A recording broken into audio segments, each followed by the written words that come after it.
Si te importa y te preocupa, aunque sea un poco, tu actual forma de vivir la vida y quisieras cambiar, o tal vez simplemente reestructurar tu presente para condicionar un poco mejor tu futuro, es muy posible que estés incluido en el inmenso cúmulo de buscadores del yo, por los que ser o hacerse casi es lo mismo. La enorme diferencia entre reconocerse desde el origen o creerse el resultado de la autoelaboración espiritual puede resultar caótica si no se expresan y pautan los límites con absoluta precisión. Cuerpo y espíritu. La eterna dicotomía, aparente, por supuesto. Claro, a más de uno ni hablarle sobre el espíritu. ¿Lo qué? Te dicen con mirada despavorida. Eso del espíritu es cosa de religión y yo no creo en esas cosas. Y se te quedan mirando, como si hubieran hecho alarde de la más perspicaz de sus elucubraciones. Con negar, no evitamos que exista, pero por las dudas y el miedo a descubrir algún que otro misterio, aquellos que tienen los pies absolutamente afirmados sobre la tierra, más bien diría pegados, enfrentan la verdad universal con la más ingenua liviandad. Lo que no se ve no existe. Esa es su filosofía, y guay de quien se la discuta. Pero la verdad sigue ahí, más que a ellos les pese. De todas maneras, no están absolutamente equivocados. La indiferencia también forma parte de la estructura de pensamiento con que estamos equipados a fin de no tener la completa conciencia de quiénes somos y de dónde venimos.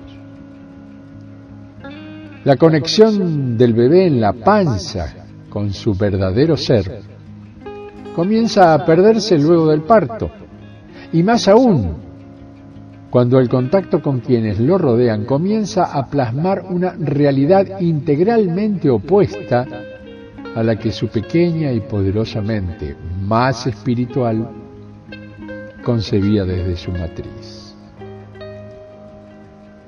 Y la vida se desenvuelve frente a sus ojitos y debe aceptarla como tal, con sus derechos y reveses. Y es allí donde comienzan los mecanismos de defensa a tomar protagonismo. La apabullante realidad debe ser combatida con explicaciones más reales, y comienza entonces un proceso de autoestimulación hacia lo material que lo aleja inexorablemente de su intangible comienzo.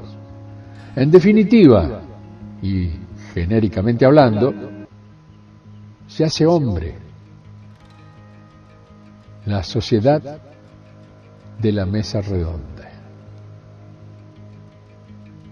En uno de los capítulos de su libro Plumas al viento, el doctor Juan Speriza Saninovich me y nos regala una hermosa reflexión. Los demás también tienen su historia. Cada uno de esos que ves, amiga o amigo, quien quiera que seas, uno, otro y otro de los que pasan a tu lado y mirás como seres extraños y que a ti no te importan. Cada uno de ellos es un protagonista. Cada uno de ellos es un yo. Y decir yo es decir centro del mundo. Para ti, tú eres centro del mundo, lo de más importancia que hay en él. Para ti, el mundo existe mientras tú existas, en tanto haya un hálito de vida consciente en tu ser. He aquí la prueba más irrefutable de que tú eres su centro y su base. para cada uno de los otros. Es como tú, es otro tú. ¿Cómo armonizar tanto yo? ¿Cómo centrar tantos centros? Pues no hay más que considerar la vida social humana como una gran mesa redonda, donde todos y cada uno son los primeros, los posibles. En el hombre, los tres aspectos de la existencia, pasado, presente y futuro, se funden en otros tantos estados anímicos de interés individual. Recuerdos, actividad o preocupación presente y perspectivas para el porvenir. Los aportes del pasado, que incuban la experiencia e hilvanan el yo pretérito con el del instante que se vive para formar la personalidad, no constituyen volutas de humo que se desvanecen en el tiempo. No vuelven a la nada, de ninguna manera. Los sedimentos que dejan sirven de viento propulsor a las acciones que se suceden. Van marcando el rumbo a la vida, determinan la modalidad de actuación del individuo. Si en el pasado no hubiera ocurrido esto o aquello, si tal o cual no hubieran tenido una determinada conducta para ese yo, las acciones posteriores de este último no habrían llevado al giro que tomaron. El yo, la personalidad de un hombre adulto, forma un bagaje cada día más voluminoso y pesado. La cámara de los hechos, de las experiencias, se va llenando hasta llegar a abarrotarse, ordenada o desordenadamente. Si fuera posible ponderar ese bagaje psicológico de los individuos, lograríamos conocer por su volumen y peso la intensidad de una vida. ¿Cuán compleja es la vida humana? ¿Se ha detenido a pensar el oyente que me sigue en el curso de esta disquisición en las incontables posibilidades de su existencia? No me detengo a analizar las posibilidades de su origen genético, pero si sus progenitores, en vez de radicarse en un determinado lugar, hubieran elegido otro, si su educación hubiera transcurrido en otro ambiente, dentro de distinta idiosincrasia, si ya en edad de razonar y determinar sus actos hubiera tomado por una senda apartada de la que eligió, ¿habría sido lo que fue y es? Como es natural, a cada nueva posibilidad, ante cada sí condicional que se agregue, se presentan mayores bifurcaciones, aumentándose las posibilidades en progresión, al menos aritmética. El hombre maduro, que ya fatalmente ha enderezado por un camino del que no puede retornar, con qué ansias muchas veces desea reiniciar la ruta. Que no se diga que el hombre cabal debe estar satisfecho por siempre de su conducta. No hay hombre, por más perfecto que sea considerado, que pueda sentirse plenamente concorde con su vida. Debemos emprender la marcha ante el desconocimiento del futuro y ese futuro, cuando llega a presente, nos juega con frecuencia muy malas pasadas. No existe el hombre a quien el futuro haya guardado lealtad absoluta. No siempre se querría reiniciar la vida desde su comienzo, pero no podemos menos que decir, si me fuera dado volver a ese recodo del camino, no torcería a la derecha como lo hice, sino a la izquierda. ¿Qué sorpresas nos traería ese nuevo ramal? He allí la hermosa disyuntiva. Avance y retroceso. La psicología humana, individual y colectiva, gira en oscilaciones de avance y retroceso, sin salirse de límites fijos y definidos. En la materia inerte, en la materia viva y en la vida espiritual humana ocurre exactamente lo mismo. Lo que diferencia a esta última de las otras evoluciones es que las dos primeras, en todos sus aspectos, tanto en lo fundamental como en las modalidades formales, son siempre iguales.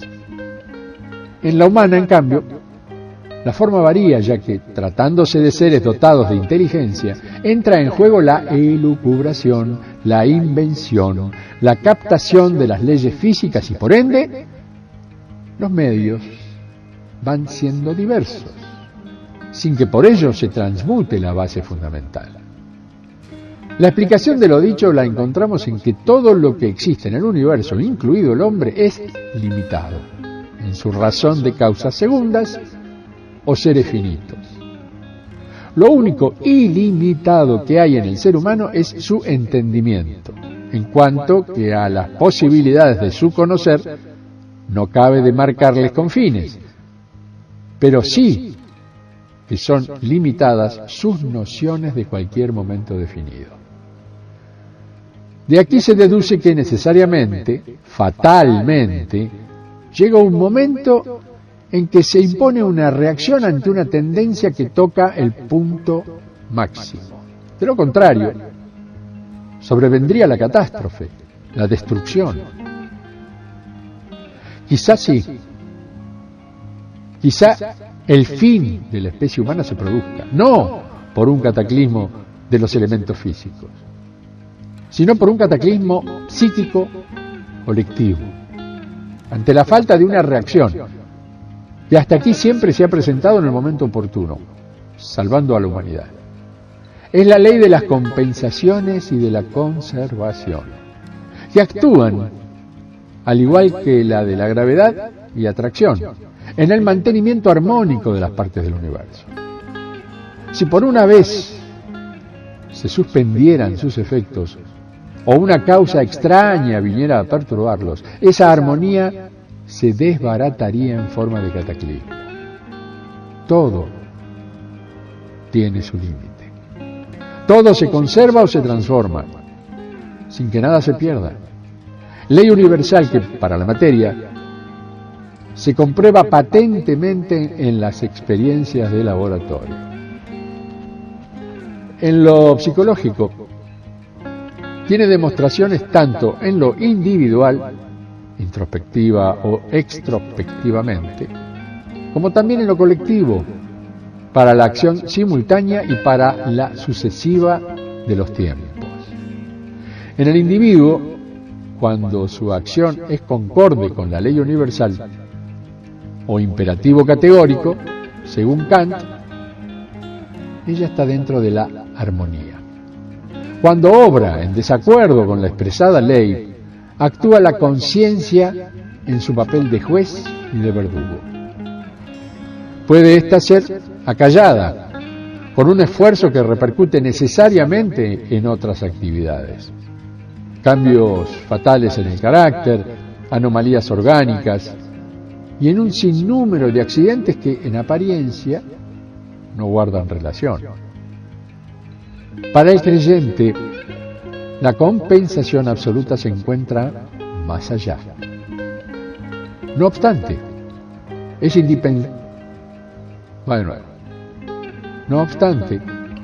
es indispensable que también ocurra aquí, para que no quede burlada la especie viviente. En infinidad de casos queda oculta a los ojos más avisores. Pero no es razón para negarla. Cada cual, en una u otra forma, lleva en sí su propia compensación.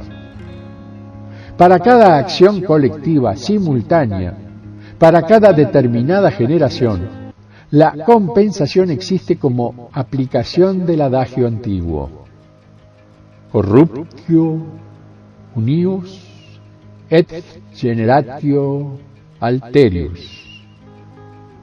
lo perdido por unos es lo ganado por otros, y viceversa.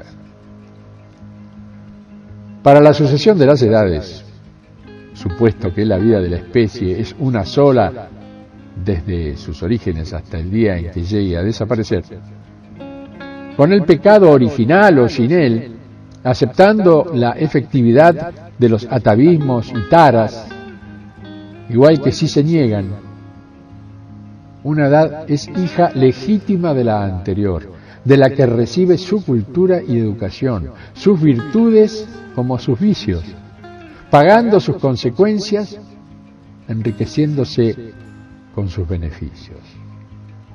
Sobre ella recaen siempre, cuando de puntos extremos se trata, el peso y las penas evolutivas o revolucionarias, a causa de las deficiencias que tiene su cuna y raíz en las anteriores. Esta ley de la conservación y de las compensaciones en cuanto a lo material es efecto de que la creación fue una y para siempre, y en cuanto a los actos psíquicos individuales y colectivos, a que son ejecutados por seres finitos e influenciables que como tales han de desenvolverse en un ciclo cerrado. En lo que respecta a nuestra generación, la que indiscutiblemente se caracteriza por un materialismo práctico en todos los aspectos de la vida, podemos decir que si ésta va en aumento, no podrá ser ilimitado, sino que, por el contrario, necesariamente debe surgir una reacción opuesta, como siempre ha ocurrido en la historia. Lo contrario significaría que ha terminado el ciclo de la existencia de la humanidad, la que fenecerá por la ruptura de la armonía, por la paralización o neutralización de las energías opuestas, por desintegración de adentro hacia afuera, escapando de la fuerza centrípeta, a semejanza de lo que acontece con la materia que se desintegra en sus electrones. Es de esperar que se trate de una presunción sin base. ¿Somos o nos hacemos? No se trata de un simple juego de palabras. Es el interrogante profundo y eterno en la historia de la humanidad, el mismo que escribe y describe Shakespeare en su Ser o no ser. Lo cierto es que una parte nuestra nace con nosotros y perdura durante nuestra vida en mayor o menor proporción de protagonismo, según la dejemos ser parte activa de la realidad diaria.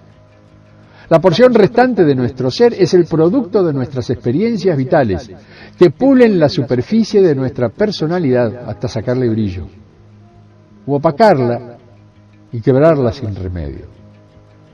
La decisión personal y única que cada uno debe tomar es proponer los límites sobre los que balancea el equilibrio entre el ser y el hacerse, a fin de lograr la ansiada armonía de vida. Vivir es un sinfín de desafíos a cumplir que imponen no poco esfuerzo. Quienes pretenden el todo por nada, tarde, generalmente, descubren su trascendental error. Es por todo lo expuesto que el espíritu se forja y surge pleno, siempre que sumemos nuestra voluntad a tal fin. El verdadero conocimiento espiritual no puede comenzar a menos que cada uno se dé cuenta de que cada instante puede ser el último. Georges Gurdjieff. Mi abrazo de siempre. Hasta la próxima.